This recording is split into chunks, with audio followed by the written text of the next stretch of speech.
Халид Атаман, Амрула Ахмед, Самет Тавикюль, Мохаммед Салих – уйгурские юноши, участвовавшие в соревнованиях по тайским боевым искусствам под названием «Страшная ночь боев», прошедшая в Анталии в воскресенье 22 октября, победили своих соперников с большим счетом. В соревнованиях также принимали участие спортсмены из Азербайджана, Ирана, Судана и многих других стран. 3 из 5 уйгурских спортсменов, победивших в соревнованиях, стали обладателями золотого пояса.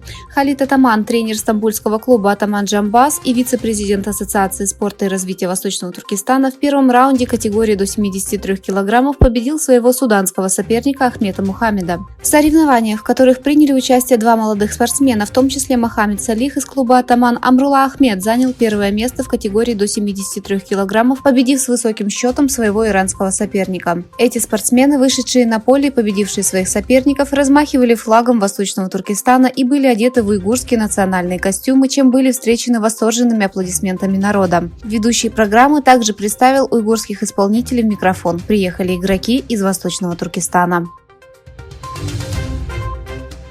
Глава Международного альянса за свободу вероисповедания выступил с заявлением в отношении доктора Гульшан Аббас, сестры основателя и президента уйгурского движения Рушена Аббаса, которая была арестована оккупационным китайским режимом в отместку за активную защиту прав уйгуров. Фиона Брюс, президент Международного альянса за свободу вероисповедания, выступила с заявлением в связи с произвольным и незаконным арестом доктора Гульшан Аббас режимом КПК. В заявлении содержится призыв китайскому режиму немедленно освободить доктора Гульшан Аббас. В заявлении говорится: «Как президент Международного альянса за свободу вероисповедания и убеждений, я призываю к немедленному освобождению доктора Гульшан Аббас, который в настоящее время содержится под стражей в Синьцзянь-Уйгурском автономном районе Китая».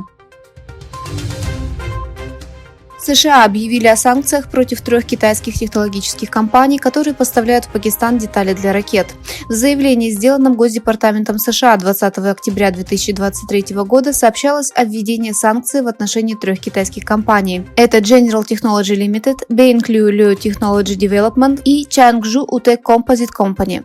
В заявлении США говорится, что эти китайские компании работают над тем, чтобы обеспечить ракеты продуктами, применимыми к пакистанской программе баллистических ракет.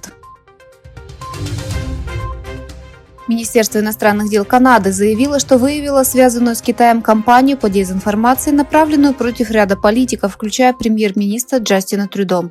В письменном заявлении министерства отмечается, что в августе и сентябре на платформах социальных сетей были сделаны 1000 комментариев бот-аккаунтами, связанными с китайским правительством, а также в аккаунтах в социальных сетях Трюдо, лидера оппозиции Пьера Пуальевра и многих других политиков.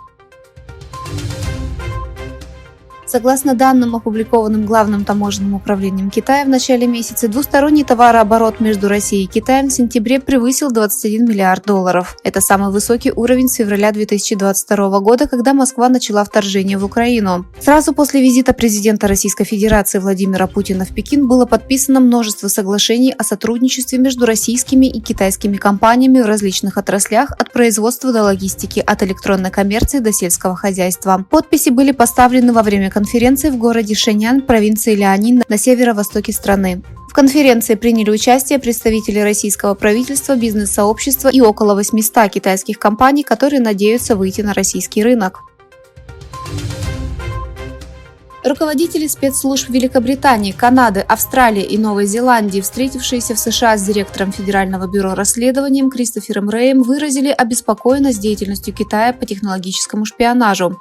Директор ФБР Рэй заявил, что КНР представляет собой определяющую угрозу этого поколения, этой эпохи, и сказал: «Нет другой страны, которая представляет более широкую, всеобъемлющую угрозу нашим идеям, нашим инновациям, нашей экономической безопасности и, в конечном счете, нашей национальной безопасности».